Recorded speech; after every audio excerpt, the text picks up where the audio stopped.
Good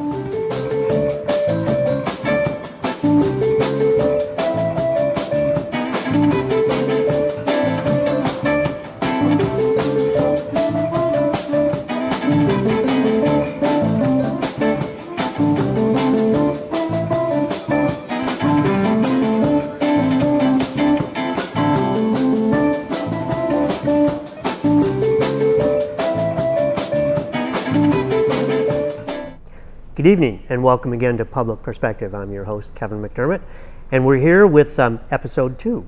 Our guest is Mike Shipley, and we're here to talk about the Conscious Cup Coffee Shop. And if you've watched the first episode, you know we've talked a lot about the business model and how Mike got involved and why he still does it. And so in this episode, we're going to watch how coffee is actually made here, how it's roasted. And hopefully we'll get to have a cup at the end to actually try this, right? I think we could probably We facilitate can arrange that. Yeah. Yeah, okay. Well, Mike, welcome back to the show. It's really Thank you. good to have you here again. Yeah. So without further ado, why don't we get up? We're going to take a little segue here, and when our audience comes back, we'll be standing over there by that roaster and talking about how to make things go. Yeah, sounds great. Sound good? Okay, let's go do it. Cool.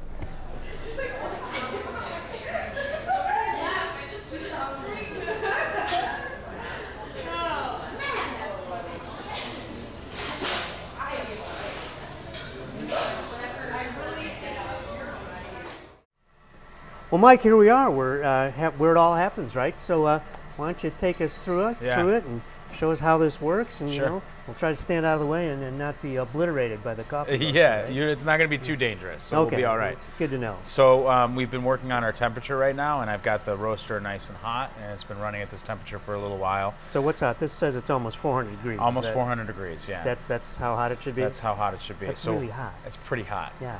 So the temperature is going to go back up to about 410, and that's when we're going to start our roast. Okay. And we want to start our roast high, and the temperature is going to come down as we roast. During the drying stage of the roast, it's going to be pretty low. It'll get down to in the low 300s, and then it'll slowly arc back up. And what we're trying to do is really craft a nice, consistent, well-timed roasting arc. So I'm going to go ahead and get this in. All right, so these are all these green beans, right? Now do the beans come off the coffee bushes looking like this, or these have been processed? So these are harvested processed coffee beans, and the coffee bean is a seed of a cherry. And so each seed is going to be 2 beans, so to speak. Ah, all right, so this is 1 bean, 2 halves. Yeah. Now sometimes you'll see beans that don't split. Those are called pea berries. This is called a flat bean because you get a flat surface on there. These are far more common. Oftentimes, bee berries are like a defect in the bean, but sometimes they can be harvested intentionally for a really great crop as long as the growers know what they're doing and they're trying to do that. So we're going to get our temp back here. And so you're not telling me that this is not a really great crop? This is a good one. It is a good crop? Okay. This is a good one. Just checking. This is from Papua New Guinea. It's from the Eastern Highlands. It is a fair trade coffee. So that has some certifications to it. And we're ready to drop right now.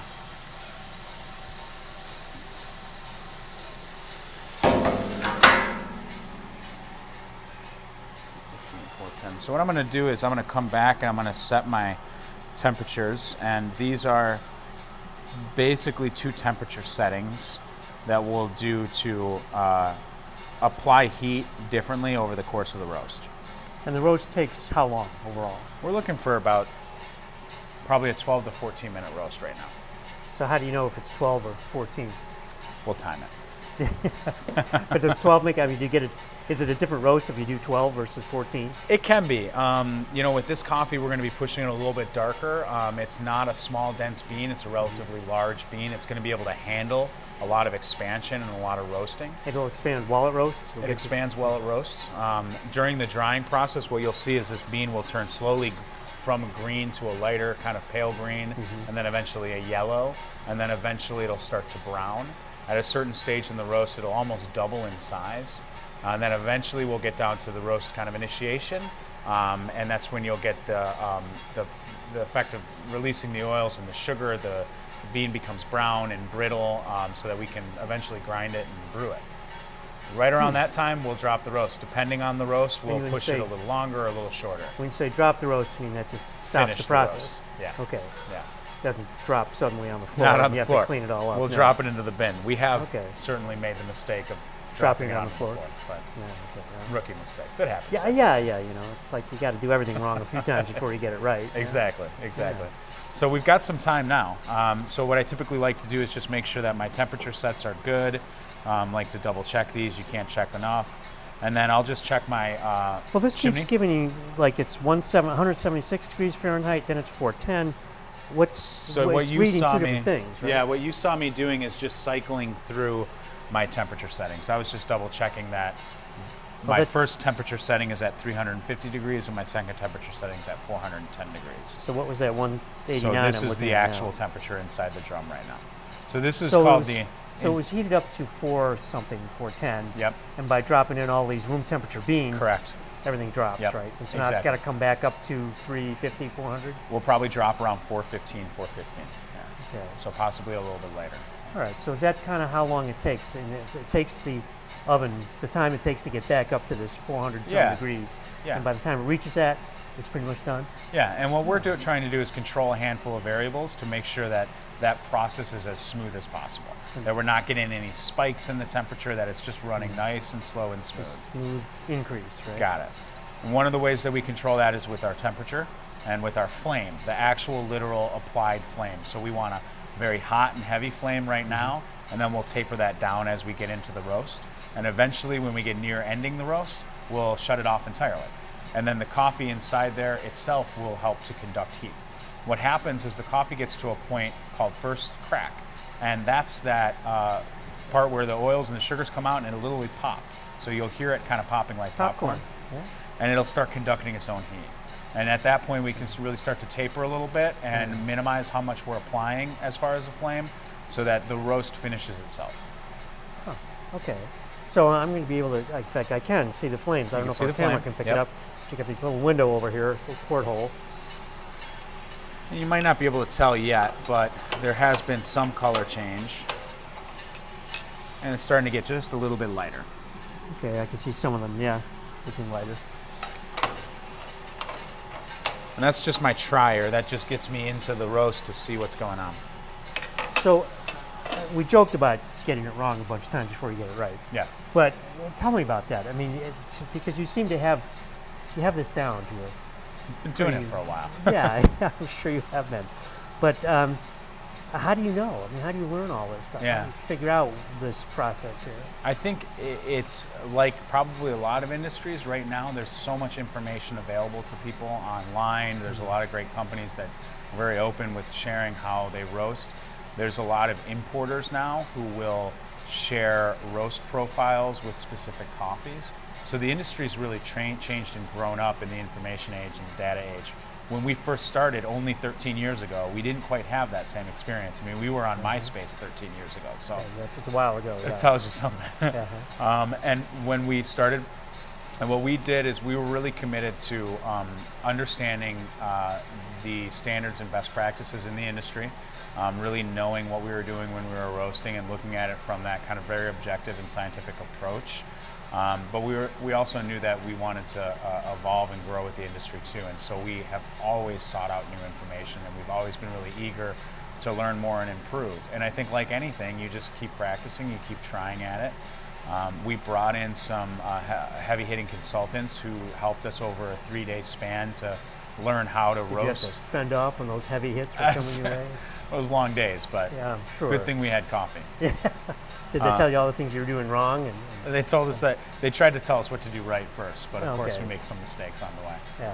So I think once we got those basics down, there's a lot of room for improvement around the edges. And it's like a lot of things where I think we probably got to 70% quality before it took years to get to 80%, and then really moving the needle to being considered among the best roasters in the area or the country takes a long time. So when you say 70% quality, Yeah. moving to 80% quality, what is that quality? How are you measuring that? So I guess I'm talking in an abstract. I think that That's okay. I can think in abstract thoughts. Yeah, I went to college. Yeah, I'm okay. All right, cool. Yeah. I think the bar for entry for a lot of industries is relatively low, and that's a good thing. That means that you can get into something and learn the basics and get to a point of proficiency and quality that I think is ready to share with the world.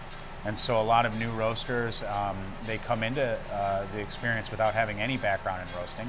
And I think that if you set yourself up well with the right consultant, with the right knowledge base, then you can get to 70%. And but again, from there, it takes some time to kind of improve. What does 70% mean? I mean, how do I know I'm 65 or 70 or 75%? Does that mean 70% of your customers don't go out gagging? I mean, what does 70% mean? I think 70% would mean like 70% of our optimal quality, where we feel like we could be in 13 years if we've been roasting coffee for 13 years. Okay. So like our baristas, we think that if we get somebody into the door, they're at 70% hopefully after 3 weeks. And then it takes some time to really get to 100%. So, but that, like, when you talk about the quality, oh, by the way, I can see the color changing quite noticeably here. There we go. Yeah. And it's steaming as well. Mm-hmm. Okay, I see the process. So we're running hot. Now, we're at 328, so I'm going to zip around here and I'm going to check my air. And this is one of the variables that I adjust.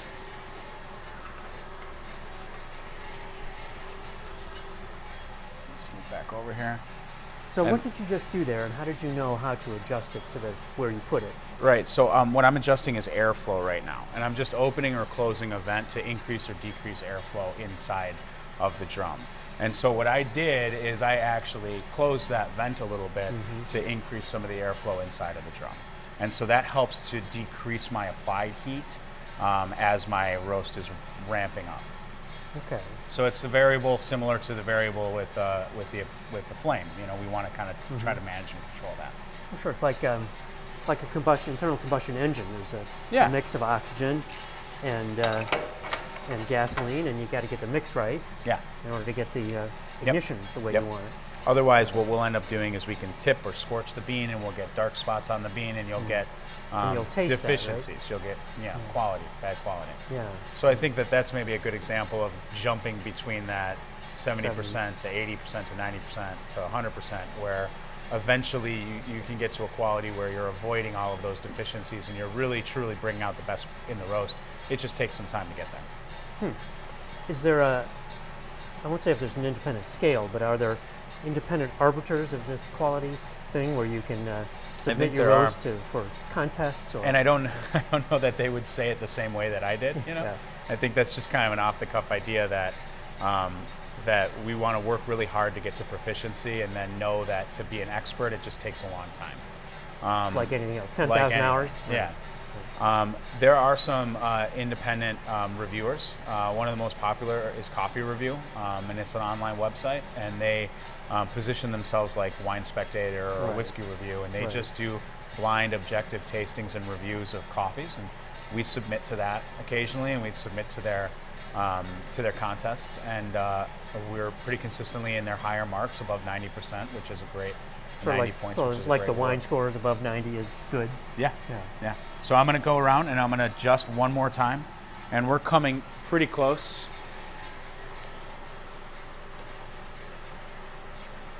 To the roast initiation here, and we're going to start to really see some change in color, and you'll start to hear the roast popping and cracking.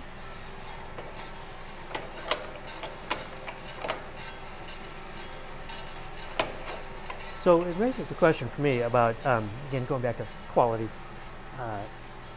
If you're submitting these to these reviewers, I assume that you take roasted beans and ship off the roasted beans, and they grind it and make coffee out of it. But you roast here, and I would assume you probably roast every day. Is it, so you have most of the week? Yeah. You roast. You can hear it right now.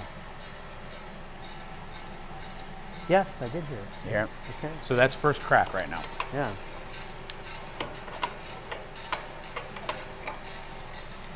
Oh, it's dramatically different color and much larger. You're right. So you still see a lot of kind of inconsistencies in that. And, Right. you know, some beans that are a little bit lighter, they'll level out as they Right. go, because we're at that volatile stage right now where they're popping. Are these too hot to pick up still? Probably. You could probably just touch it around, but I don't know that you want to grip it. Just trying to get a closer look at it. Yeah. So we're really popping right now. So at this stage in the roast, there are some coffees that we would drop at this temperature and at this kind of color. Again, with this coffee, because of the density and because of the flavor profile that we're looking for, we're going to push it a little bit darker. And again, I assume you know that because you've roasted this coffee many times before, right? Yeah. And so you know what you want to do with this particular type of bean. Yeah.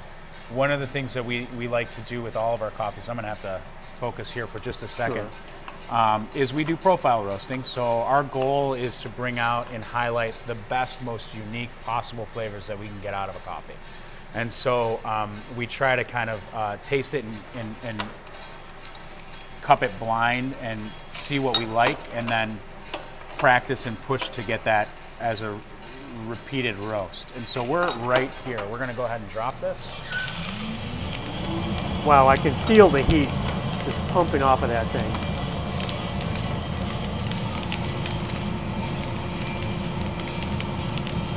And they're still popping. I can hear that crackling. Yeah. It's like the old Rice Krispies ad, snap, crackle, pop. Yeah, it sounds like that. So you can see the difference here, and that was just a couple, not even 2 minutes maybe. Sure. They're More much consistent. larger and much more consistent in color. And so what does this mixing process accomplish? We're just cooling the bean right now. Oh, okay.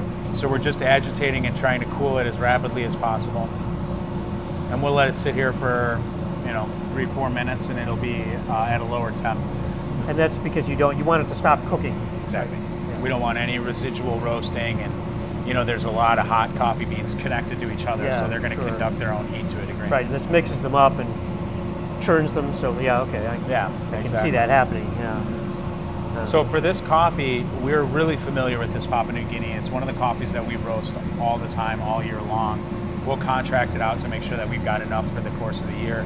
And it's actually one of the great coffees in our blends, so we use this coffee a lot. What we'll do is we'll sample different coffees from Papua New Guinea at the beginning of the season, and we'll use our small batch roaster, and we'll call in samples from our different importers, and we may taste a dozen or so of them. And we'll roast them all very, very light so that every flavor is exposed. Sometimes they're tart, sometimes they are a little too bright or acidic because of the roast degree. It's actually a roast that we wouldn't serve to customers. It's like too light. But it's uniform, so we taste everything, the good and the bad. Yeah. And then we'll taste those coffees, we'll figure out what we like, and then we'll purchase the one that we like. And when we get that coffee in, we'll bring it back to the sample roaster, and we'll do some profile roasts. So we'll push the roast a little bit darker, we'll look to see where we think it should roast for our customers, where we think it should roast for our blends, should we do something different for our espresso, and then from there we'll set a program for our roast, and we'll stick to it, and we'll roast at that level. Now, I assume you have to do that every year because each harvest, each crop is different. Yeah. Right? And I would think you would also go to perhaps different importers, right? Because they're getting it from different suppliers. Correct. So that raises the interesting question: how do you get consistency from year to year? The short answer is to a degree you don't. It's an agricultural product. It's always going to change. It's like wine. Different vintages will be a little different.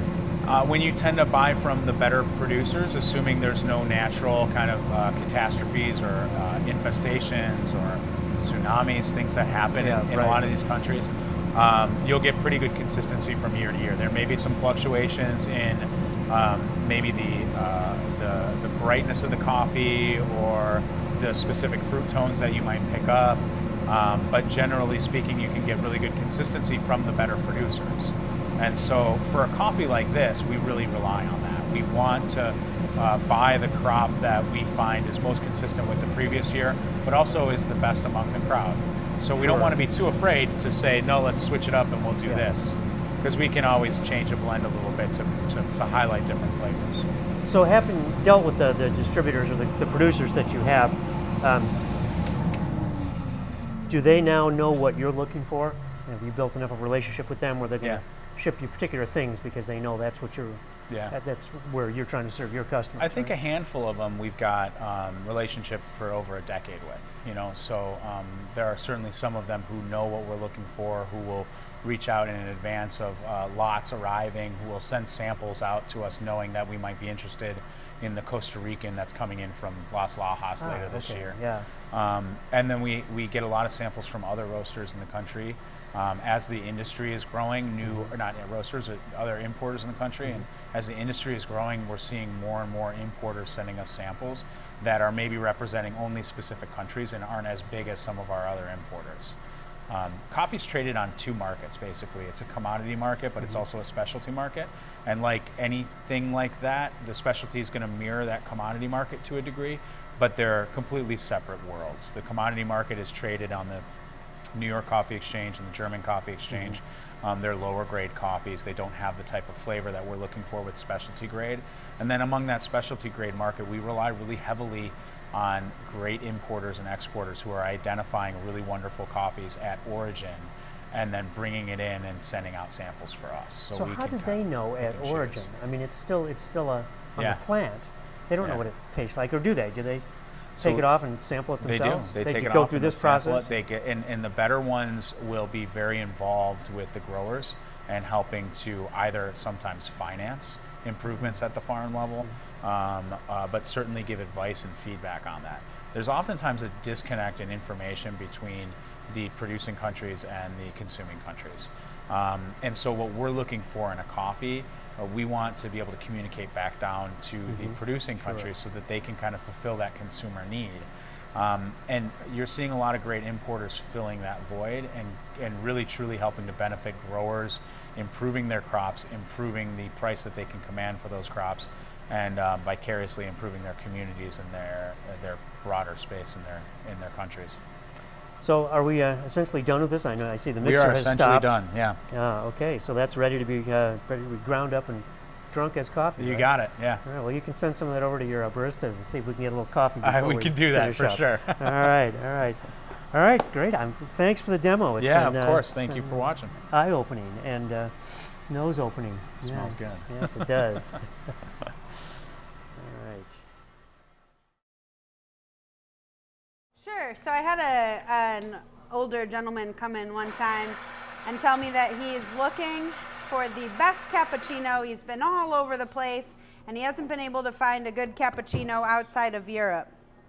He was really skeptical that I was going to be able to get him the best cappuccino. But I told him, you're in luck. You're talking to the best cappuccino maker around, naturally.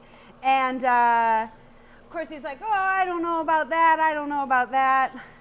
And so I made him a cappuccino. We were talking about, all kinds of the size and all the different variations and what we offer. And I made him a cappuccino and I put it down, and of course it was beautiful. And he's like, it looks really nice, right? But who cares if it looks nice if it doesn't taste good? So he took a sip of it, and sure enough, it was the best cappuccino he's had in a long time. Best cappuccino he's had outside of Europe. So you say this is the best cappuccino in McHenry County? Oh yeah, I would say this is the best cappuccino in McHenry County for sure. Best cappuccino around. Okay.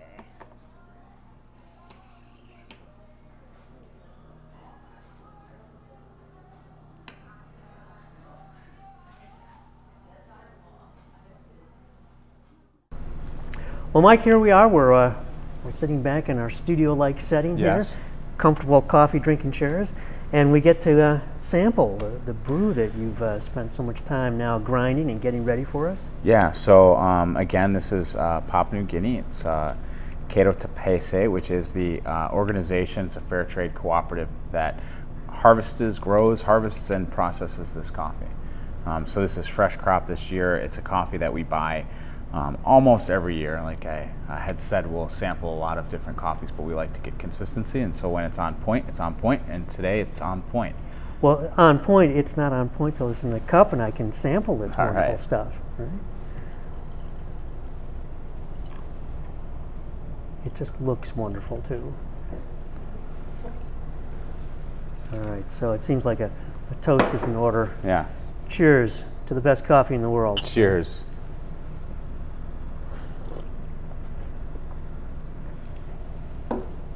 So one thing that you'll notice when you drink a coffee that's literally right off of the roast is most of the flavor is going to be at the front of your palate. It'll tend to settle into its skin over 2 or 3 days as the CO2 releases. And so you'll find it balances a little bit. You'll get that taste once it starts to cool a little bit more. So that acidity right now is really bright and it's pronounced, but it'll be really delightful in 2 or 3 days as the coffee settles down a little bit. So is that what you would normally do here with what we saw being roasted? You'd let that sit for a couple of days? We'll sell it right away. So a lot of our customers like to get their coffee a day or 2 out of the roast. They know that it tastes great at that point, but they also know that it's going to change its flavor as it kind of settles down. So good coffee, good fresh roasted coffee is going to be at its peak flavor maybe 3 or 4 days off of the roast, maybe a little bit later for some coffees. And then it'll stay around that flavor for a good 2 weeks or so, and then it'll start to slowly decline. Can you put it in the freezer and save it? You can, but most people don't advise on that. There's some disagreement probably in the industry of whether it's bad for the bean or not. But your best bet is to just buy a good fresh roasted coffee and keep it in the cupboard in an airtight container. And drink it And now. drink it in 2 weeks Right. and buy another one. Don't wait, yeah. Don't wait. And be ready to throw it out if it gets too old. So ironically, and I would never say this to the customer that comes in, but those folks that come in and they're like, oh, I've had this bag of Kona for the last year and I only drink it for special occasions. And your thought would be break their heart for them to know that it's lost its peak flavor and they should have drank it probably just the week after they got back from Hawaii and enjoyed it and gone on to something else. Yeah. Well, it always makes me think often when they sell old bottles of wine for many, many thousands of dollars. And how do you know that wine's still any good? I mean, it's, sometimes this wine's 150 years old, and I can't imagine it's still drinkable at that point. And how good were they at making wine 150 years ago? I think that they've been making good wine for a couple of millennia here. That's probably true. It's one of the first things that They know what they're doing. humans learned how to do is ferment grapes and make wine out of it. That's true. You can read about it in Homer's Odyssey. That's true. Right, so I think they knew what they were doing. They weren't then. talking about coffee in Homer's Odyssey. They were not, but they Yeah. were talking about wine. Yeah. So this actually is, though, it is very good. But you're right, I can taste the acidity It's up brighter. front. Yeah, it's.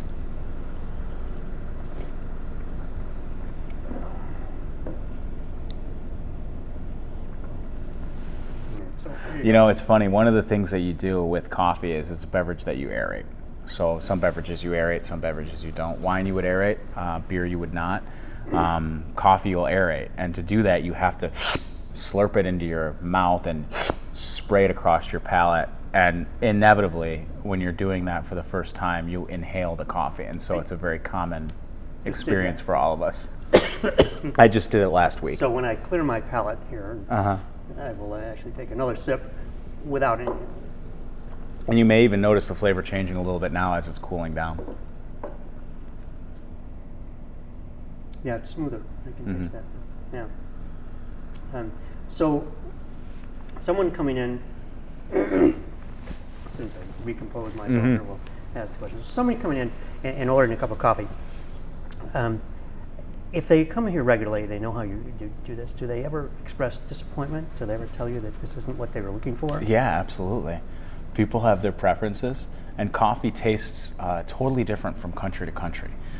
So an Ethiopian yirgacheffe that's naturally processed, for example, will be bright and fruity, and the good ones will have blueberry tones. And for somebody who's never really had great specialty coffee, it can be a totally different type of beverage to them, and it tastes like tea, like a fruity tea almost, and so it can be really surprising. For somebody who knows what they're looking for, and if that's what they're looking for, Ethiopian natural processed yirgacheffes can be among the best coffees in the industry. But they're very different from Papua New Guinea, which is very different from the Mexico Chiapas that we've got. And so like anything, our customers find their favorites, and they like to try to stick to them, and they'll buy them by the bag and bring them home. They're sometimes disappointed when we rotate that coffee out to bring a different coffee in. And they're sometimes disappointed if it's not on drip. Well, Mike, I'm before I drink the rest of this coffee, it keeps me up for 2 days. Yeah. I want to thank you for taking all the time to show course. us this. It's been a pleasure talking with you, and now that I know where this place is, Yeah. Given how We'll see you far it is tomorrow. from where I live, though, I won't be back here regularly, but I will be back. Great. So I want to thank you for joining me on Yeah. Public Perspective. It's really been a pleasure learning about coffee from you. Thank you so much. And good luck to you on your business. Thank you very much. And thank you for joining us once again on Public Perspective. I'm your host, Kevin McDermott. You can find us every Saturday night at 8 on Comcast Channel 19, or see us on the web at www.publicperspective.tv. So until next time, thank you and good night.